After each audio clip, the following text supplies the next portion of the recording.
Great to see everyone here this morning. Hope that you are off to a good start of this new week. Excited about the festivities after we get done this morning. Looking forward to spending some time watching these young kids laugh it up a little bit. They bring us so much joy. And it is such a joy to watch them be filled with joy. But in the meantime, we need to get down to our final lesson in our series on Christian evidence. We've gone from cause and effect to thermodynamics, all of these different evidences that God exists. It's not enough just to know that God exists. We need to know, has He spoken to us? If so, in what way has He spoken to us? In this last few lessons, we've been dealing with evidences that the Bible is indeed divinely inspired and it is not a product of mankind. Because how we answer that question means everything. If I'm going to call on someone to fashion their lives, their morality, their ethics, their everything around this particular book, I had better have a good reason, hadn't I?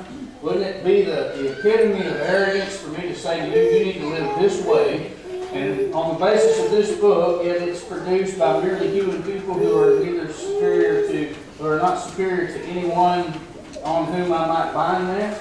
I find that to be most telling in that light. This passage in Deuteronomy 18 gives us one of the tests of a true prophet. Basically, if he tells you something's going to happen, it doesn't happen, you know that prophet has spoken on his own.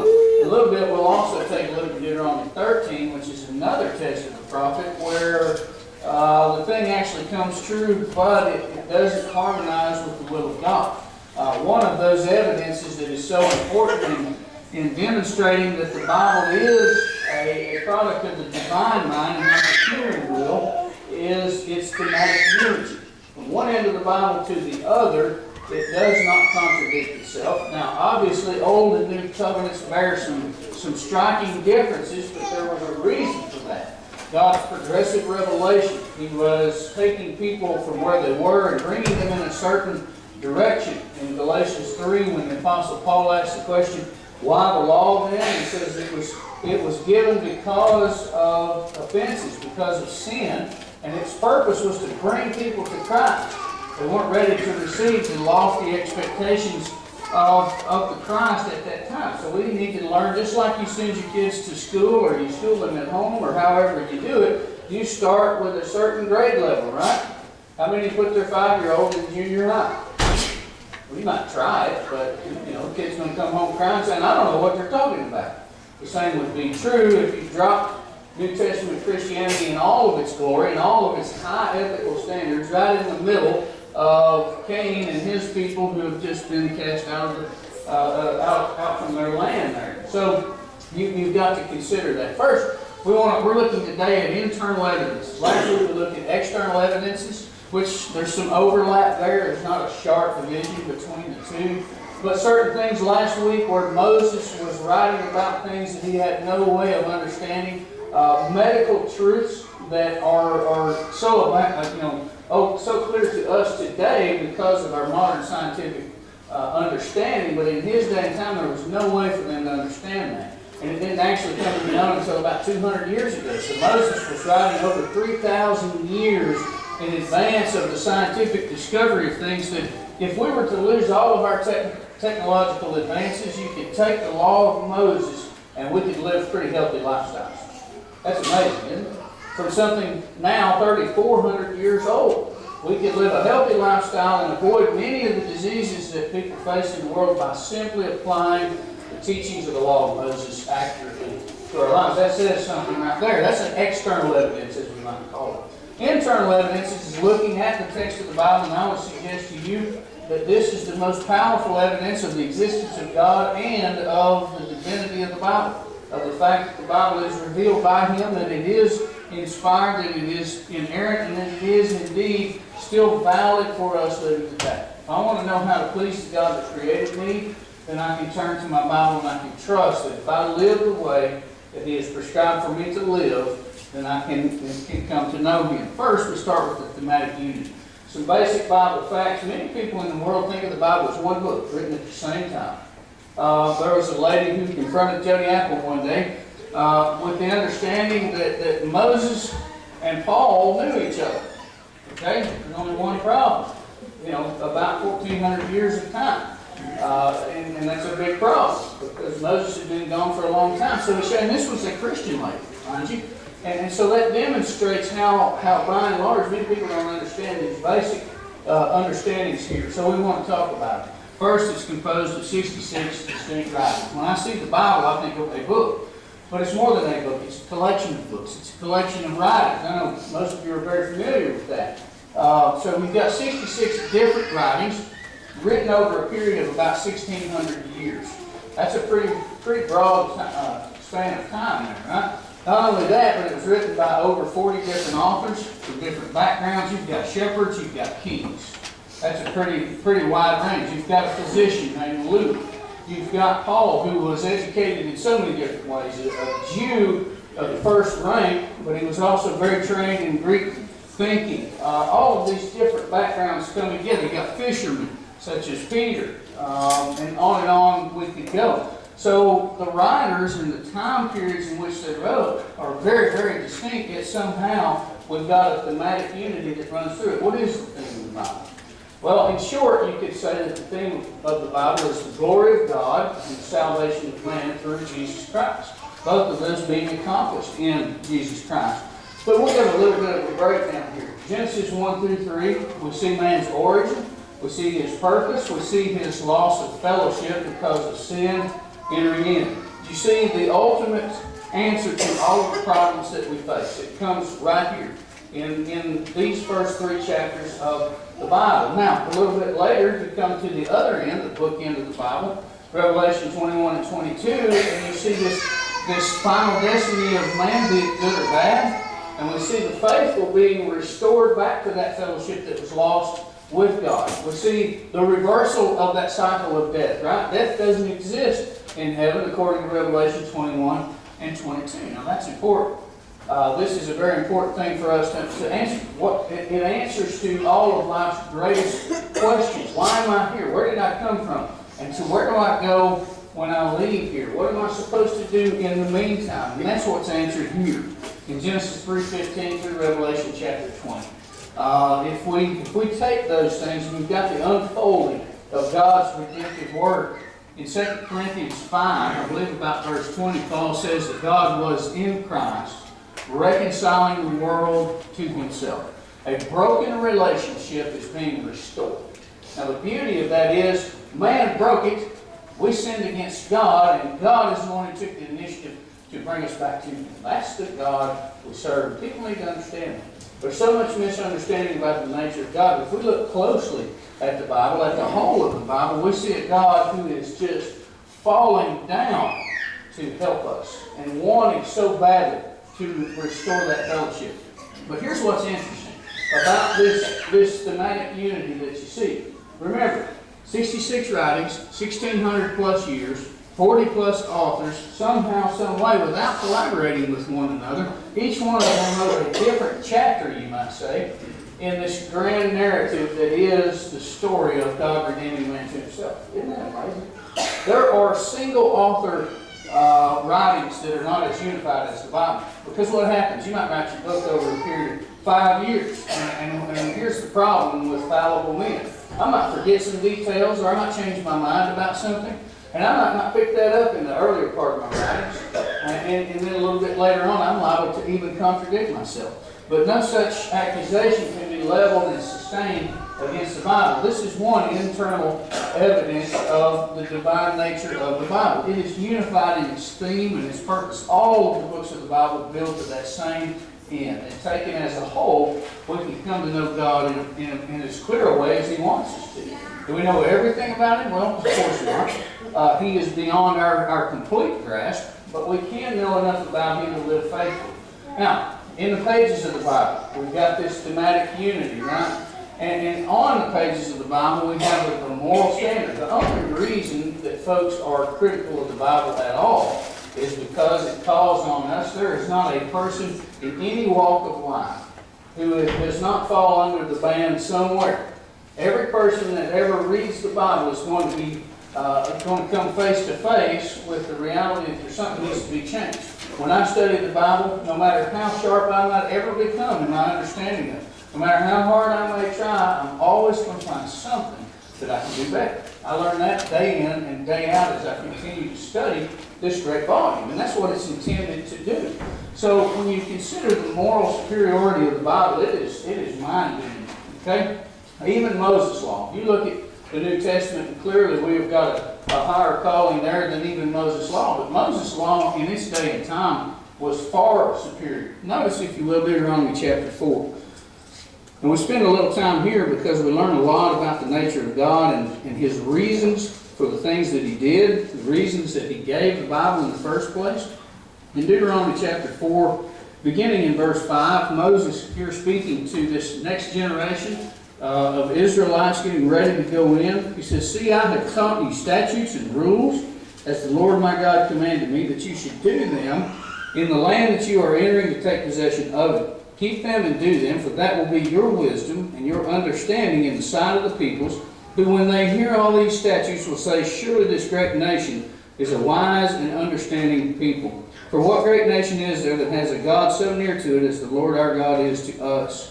Whenever we call upon Him, and what great nation is there that has statutes and rules so righteous as all this law that I set before you today?" And that is so true. Alexander the Great, he ran through in the late 300s BC, and he really just took over the world, the known world. Defeated every one of them in about 10 years' time.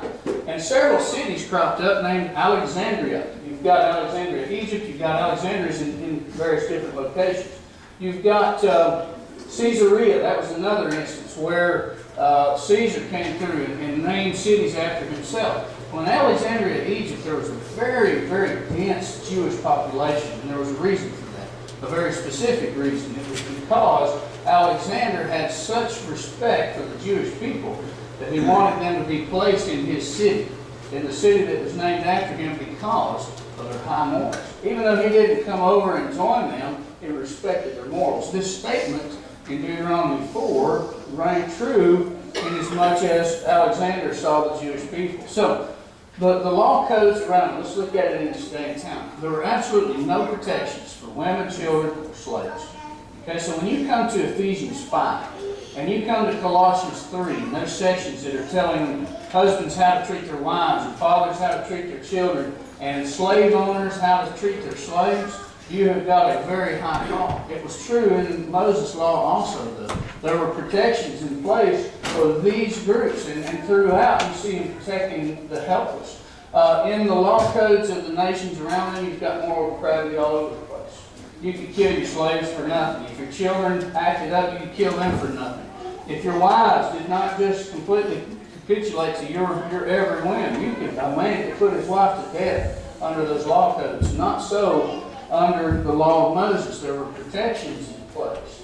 Things that are contained just in the Ten Commandments lifted man from so many depraved activities. Things that were used in the religions of the day that were such as sexual impurity, things of that nature. Sacrificing their children to a skunk. That was one of the things that was so prevalent in the day and time. And all of those things were done away with. See, all three of these groups received dignity and they received protection under Moses' law, and even more so under the Christian system as God moves us toward greater morals. So let's talk about that for just a moment. In principle, though not in exact terms, every moral issue we face has an answer if we turn to the pages of our New Testament and learn how to apply the principles that are revealed in that. Now, are they always easy to figure out? No. And as man continues to advance, if you will, some like to call it advancement, I'm not certain that it necessarily is. Some of the advancements that we enjoy today are definitely not moving us forward. They're moving us backwards, if anything, toward a worse time. But nonetheless, those advances bring with them new moral questions, new ethical questions that we've got to answer. Just reproduction and things of that nature. We've started dabbling in all kinds of things about human reproduction when God's system was working just fine. It got us to 7 billion people on the earth, right? So why the need? But nonetheless, all of those issues, if we take a careful look, a close look at our New Testament, it's going to tell us how we ought to live. If you just take the list of vices that are condemned in that, Consider sexually transmitted disease. How many billions of dollars have been thrown at that? And yet here it is. It's still just all over the place in just at an amazing pace, spreading throughout the globe. And there's a free solution right here. The Bible gives us a free solution. What about murder? What about rape? What about theft? You know, when you go to Walmart down here, look at the price on that, or just name your retail store if you don't like Walmart, and add 30%, or subtract 30% from your total cost, and that's how much you're paying. That 30% is simply to offset theft. You know what? God said don't steal. If nobody stole, guess what? We'd all pay only 70% of what we're currently paying. And that's only going to go up with time as more and more people think it's all right to do. Think about all of that stuff. This stuff we're seeing on the news now. If 7 billion people on this planet would stop right now, say, okay, I'm going to just lay it all down and I'm going to be a real, true-to-life Christian, a New Testament Christian, all of that stuff would go away. Within a generation, we could live in a brand new world. And that's the truth. No one can dispute that. But the problem is, it's 7 billion people on board. First thing we've got to do is convince them that it is what it says it is, and that that's a good reason to follow it. But the utopia that so many people have been looking for, guess what? God gave us the answer. Okay? Everyone who was able would produce. Everyone who was not, guess what? The ones who can, they take care of it because they want to. Because we want to do the things that God would have us to do. This Old Testament to New Testament revelation allows us to be capable. Okay? God doesn't call on us for sinless perfection, and we'd all better be thankful for that, because we can't live. We're not capable of it. If we could, then there would have been no reason for Jesus to come and die on the cross anyway. But because of what He has revealed to us in His Bible, and particularly now in the New Testament, we are able to live faithfully. And that's beautiful, folks. I can know that I have salvation according to 1 John just throughout, but particularly 1 John chapter 5. Tells us several things that allow us to know that we have salvation, to know that we are living an upright life capable of being restored to God. Now here's another mark. You look at the heroes of the Bible, and they're shown flaws and all. When we as human beings write about people and we lift them up and we tell the great things they do, we have a natural bias, don't we? I don't want to tell the bad things that President such and so did during his time in office. I only want to focus in on the good things. Just take a look at pick your media outlet, and you're going to get a rosy picture, or you're going to get an all bad picture. Doesn't matter who they are. And I'm not convinced that any of the men are either completely horrible or completely perfect. But we have that nature, don't we? We tend to try to gloss over the mistakes of our heroes, maybe not tell the story at all. But there they are, right there in the Bible. For all of us to scratch our heads and say, how did that guy get to be called a hero of the faith? In Hebrews chapter 11, there are a bunch of them there. Every one of them made mistakes. Well, I'll tell you why. Because the story of the Bible is not about perfect people doing perfect things. It's about one perfect man making up for the imperfections of all the rest.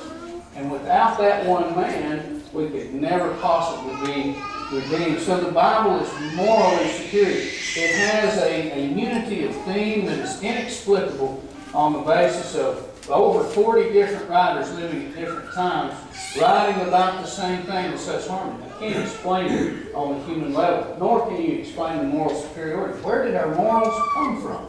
How did we get that idea? Did they arise within man? Okay, now not only are the heroes written in all of their negative marks on them, the writers themselves write about things that would impede upon certain activities that they themselves would care to engage in. Right? If I'm writing a moral handbook, I'm going to pick my favorite sin and I'm going to leave it out. Aren't you? That's the human thing to do, but they don't do it here. Even the writers fall under their own ban. So, those are some really important internal evidences. But the most powerful evidence, one, of the existence of God, and two, of the reality that the Bible is from God, is predictive prophecy. This is the greatest mark. And I want to give us just a couple of things to think about here. I wish we had more time to delve into this, because some of this, the book of Daniel, for one, I so look forward to studying that with you. There is a period of time there that Daniel tells us every event that's going to affect the children of God before it ever even takes place. All the way through that 400-year period in the intertestamental period, we call it, where the biblical prophecy fell silent. Daniel tells the people of God, this is what's going to happen right down through there. And as you go through, you open up a history next to it. It happens just so. He names nations before they become anything at all, and names them as the next conqueror coming along. Anyway, I want to look at Judah's fall to Babylon. In Isaiah chapter 39, you have a situation here where in about 701 BC, you've got Hezekiah falling ill. Okay? And he's about to die, praise God. God gives him an additional 15 years. Now, in celebration after that, you have some representatives of the Babylonians that come to Hezekiah, and Hezekiah is going to take them throughout the empire. He's going to show them all the riches he has in his storehouses and in his palace and all of those things. And Isaiah comes to him in Isaiah 39 and tells him, well, you shouldn't have done that. He says, one of these days, everything that you've shown them is going to be gone. Let's take a look at Isaiah 39 for just one moment. And then I want us to look at what ultimately happened. In Isaiah 39:3, after Hezekiah has shown these gentlemen around everything he has, Isaiah came to King Hezekiah and said to him, what did these men say, and from where did they come to you? Hezekiah said, they have come to me from a far country, from Babylon. He said, what have they seen in your house? Hezekiah answered, they have seen all that is in my house. There is nothing in my storehouses that I did not show them. Then Isaiah said to Hezekiah, hear the word of the Lord of hosts. Behold, the days are coming when all that is in your house, and that which your fathers have stored up till this day, shall be carried to Babylon. Nothing shall be left, says the Lord. And some of your own sons who will come from you, whom you will father, shall be taken away, and they shall be eunuchs in the palace of the king of Babylon. Now this was uttered around 701 BC. Do you know when ultimately that siege began? There were three phases of the Babylonian captivity of Judah, one in 605 BC, one in 597, and another in 586. So you're looking no less than 96 years in advance of the beginning of this. Isaiah told him exactly what would happen, and at that day and time there was no sign that Assyria was even going to fall yet. So how did Isaiah know to write about those things? The implications of this are so profound that now the critics of the Bible have decided, well, we can't really deny that he wrote of things like that, so we're going to move the time frame up. So now they're claiming that Isaiah spoke about things either during the time that they took place or after the fact, in spite of the evidence that indeed he did write at this particular time. So it was about 120 years prior to the total, to the completion of this event. As you see in 586, I want us to take a look at 2 Kings chapter 24. And just look at the precision of this. Because one thing about prophecy, for it to truly be predictive prophecy, it's got to be precise in its details. It's got to be separated by a sufficient amount of time that the prophet couldn't just predict on the basis of prevailing circumstances what was happening. Now, all of that fits right here. 2 Kings 24, verse 10. At that time, the servants of Nebuchadnezzar, king of Babylon, came up to Jerusalem, and the city was besieged. And Nebuchadnezzar, king of Babylon, came to the city while his servants were besieging it. Jehoiakim, the king of Judah, the descendant of Hezekiah, the king of Judah gave himself up to the king of Babylon, himself and his mother and his servants and his officials and his palace officials. The king of Babylon took him prisoner in the 8th year of his reign and carried off all the treasures of the house of the Lord and the treasures of the king's house, and cut in pieces all the vessels of gold in the temple of the Lord, which Solomon king of Israel had made, as the Lord had foretold. So, what's the point? Everything Isaiah said was going to happen in Isaiah 39, it begins to happen right here with Jehoiakim. It ultimately isn't concluded until the end of 2 Kings, chapter 25, but just precisely as he said, it went down that way. And so we've got a true predictive prophecy here. All of the evidence points to Isaiah not understanding this stuff by any human means whatsoever. The only solution to that is that he was instructed by someone outside of himself. Someone who knew what was going to happen before it took place. Take a look also in Daniel chapter 1, verse 1. In the 3rd year of the reign of Jehoiakim, king of Judah, Nebuchadnezzar, king of Babylon, came to Jerusalem and besieged it. And the Lord gave Jehoiakim, king of Judah, into his hand with some of the vessels of the house of God, and he brought them to the land of Shinar, to the house of his God, and placed the vessels in the treasury of his God. So we've got multiple confirmations of what ultimately happened that Isaiah had predicted was going to happen before that time. Now, God wasn't done though. As you see at the end of Isaiah 39, you roll right into Isaiah 40, and this beautiful picture of hope for the children of God. Okay, certainly they were going to be taken captive, but then God was going to punish the Babylonians after it was all said and done. I put these chapters up there, Isaiah 13 and 14, Jeremiah 15, 51, and Daniel 2. A close study of those will give you the details of what is going to happen. We're not going to get into all of that, but we will look at a portion of it. All right, so in Jeremiah chapter 25, we have a specific time frame given. How long were they going to be in captivity before God would release them and punish their oppressors? Jeremiah 25, verse 11. Here, in Jeremiah 25, it says, "This whole land shall become a ruin and a waste, and these nations shall serve the king of Babylon 70 years. Remember, it started in 605, so that would put us at 535. Then after 70 years are completed, I will punish the king of Babylon and that nation, the land of the Chaldeans. I will punish the king for their iniquity, declares the Lord, making the land an everlasting waste." All right, so 70 years this is going to take place. He not only tells them how long it's going to be, but in Isaiah 13, verses 17 through 22, and also chapter 21, verse 2, he names them. Let's take a look at that for just a moment. This is really important for us to understand. Not only does he tell them that it's going to happen, he tells them by whom it is going to happen. In verse 17, "Behold, I am stirring up the Medes against them, who have no regard for silver and do not delight in gold. Their bows will slaughter the young men.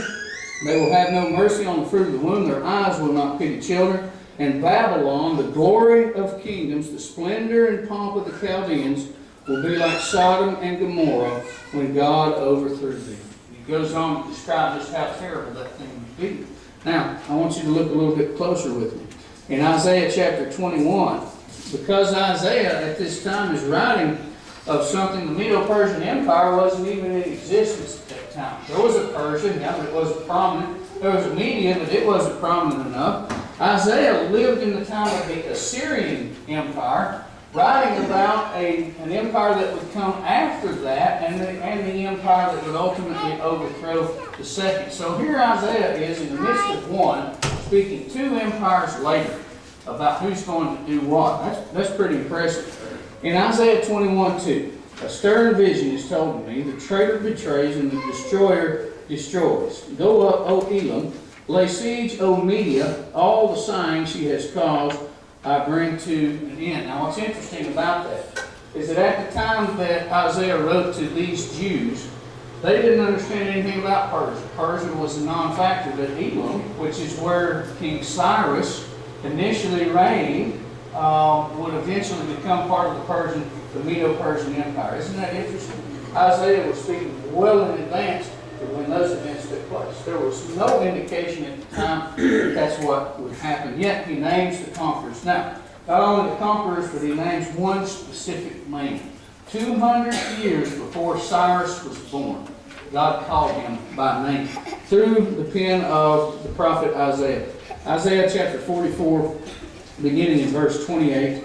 And we won't read that whole context, but you can take a look at it and you can see the confirmation. "Who says of Cyrus, he is my shepherd, and he shall fulfill all my purpose. Saying of Jerusalem, she shall be built, and of the temple your foundation shall be laid." This was before Jerusalem was ransacked, and it was before the temple was ever destroyed. He called this man by name. Now, Isaiah wrote this 200 years before this man would even be born. So how could he possibly have done that? There's no earthly way that he could have known. The same as Moses couldn't possibly have known about germ theory, but yet he wrote about it. Here we have Isaiah writing about things that would be on his time. Now, let's look at what history tells us, and this isn't the Bible history telling us what happened. The Bible concurs with it, but this is extra biblical history. In 539 BC, Medo-Persia rose up and defeated Babylon under Cyrus. Okay, the one that Isaiah had named long before he ever lived. Okay? Now, in 535 BC, the first Jews returned to Jerusalem. Ezra chapter 1 confirms that, and it was indeed Cyrus who signed the decree that said they could go back to their land and rebuild the temple. Okay? Now, what's interesting about that? This happened in 535, which is exactly 70 years from 605 BC when it all began. How do I know it was 605? Well, you've got to get into some extra biblical history again. And you've got to determine the time when a certain king of Judah reigned. But in Jeremiah 25:1, the word that came to Jeremiah concerning all the people of Judah in the 4th year of Jehoiakim, the son of Josiah. All right? Josiah died in 609. Jehoiakim took over. And so we're at 605 BC when this was stated. A little bit later is when it says 70 years shall they be captive. Now look what just happened. 70 years to the year, we have the fulfillment of what Jeremiah wrote here. Jeremiah couldn't have known it. He couldn't have known that Medo-Persia was going to rise up like this and overthrow the Babylonians. This is one test case. I urge you to study Ezekiel chapter 36, or chapter 26, I'm sorry, and its reference to the city of Tyre. There is so much exact detail there of what's going to happen in Tyre, and some of it actually took more than 1,000 years to be completed. It's just amazing, remarkable. But this is one good example, and there's a handout out here if you care to trace all this back down. I know it's a lot to absorb in a 30-minute time frame, but nonetheless, this is how do you explain this? Okay? Critics have tried, and they just can't do it. They just can't do it. This is one test case. We could go on and on with many more. Right now, I want to turn to what really matters, the Messianic prophecies. Jesus Christ in the New Testament fulfills more than 300 Messianic prophecies from the Old Testament. That's remarkable, okay? Especially considering the time between when they were written and when they lived. Wayne Jackson cited 23 of these in an article, and I have that if you'd like a copy of it, from Isaiah 53 alone, and he does so as referencing the New Testament fulfillments of those. Now, he employed the services of a certain mathematician to calculate the likelihood that he would accidentally fulfill those. Just accidentally fulfill 23 specifics in this prophecy of Isaiah 53. It was 1 in 100 quadrillion. Okay? That's one step beyond trillion. Okay? I don't even know how to describe that, right? But here's the example that the mathematician gave. All right? This many half dollars, if you were to spread it out over the landmass of the state of Texas. Anybody ever driven through Texas? It takes a long time to get from one side of that end to that. I've never been from end to end. I started somewhere in the middle and just going halfway. I thought we'd never get there. It is a big state. If you spread half dollars out, 100 quadrillion of them, it would be about 2 feet deep over the entire landmass of the state of Texas. Now let's just pretend that you marked a single one of those and you tossed it out there and you mixed it up. You stirred the whole pot. Okay? And then you turn around, you blindfold this guy, and you send him out there, let him walk as far as he wants to, and blindfolded, he reaches down and he picks up the single coin that you marked after it's been stirred up and all of that. That would be the likelihood of Jesus Christ fulfilling by accident these 23 specific details. That's not very likely, is it? It's actually quite absurd. In the law of probability, it's not even a possibility. Just forget it. It's not going to happen. Now, if that's not enough, consider this. The majority of the prophecies concerning Jesus Christ, and just about all of them in Isaiah 53, were fulfilled by his enemies. Okay? So if here he comes along, he's going to try and stage this thing. He's going to try and dupe some people into believing that he actually did this, or that he is this Messiah. You're going to go to your friends and say, you do this, you do that, and everybody will believe it and we'll have our way. But somehow he got his enemies to carry these things out. Isn't that remarkable? That makes that likelihood even less likely. See, and that is just one of the marks. I wish we could talk about this longer, but this should suffice for us to look at our Bible and say, you know what? It really is what it says it is. It is the word of the Lord that came through these inspired men. All right. What evidence do we have that the Bible is what it says it is? Well, first, thematic evidence. 40 plus authors, 1,600 years of time. Second, moral supremacy. It's undeniable. Anybody that has a social issue that they'd like to address, the Bible addresses it somewhere. I assure you that it does. No attempt is made to hide the flaws of either the heroes or the writers. People don't write that way. We just don't do it. The writers wrote things that were beyond their knowledge, things that they could not have known by human wisdom, from medical things to specific events that later took place in history. You've got precisely stated and fulfilled prophecies. This isn't like Nostradamus, where you just say something vague and it eventually has to happen. No, this is specific in its details, and it's fulfilled in that way. So the logical question really isn't why believe that the Bible is from God. The truly logical question is why not? Why would anyone not believe? Well, mostly because very few people are aware of this evidence. Very few people have ever been confronted with anything more than the Bible says, what God says. And so that's why we've done this. That's why we've carried out this exercise. And really, it's just intended to let you listen, hopefully encourage everyone to dig in. There are resources. I'd be glad to put you in touch with those that will confirm these things more and more. This morning, if you're not a child of God, the Bible says you need to be. God says you need to be. When I say the Bible says, I mean the God who created you, who loves you, sent His Son to die for you, wants you. He wants you back. He wants you back right now. And we want to help you with that. If anyone has become a child of God that you've strayed, the Bible has an answer for that too. God still wants you back too. And we want to see that happen as well. So we'd be glad to help anyone that we can this morning. If you have any need, won't you come? Just together we stand and we'll sing.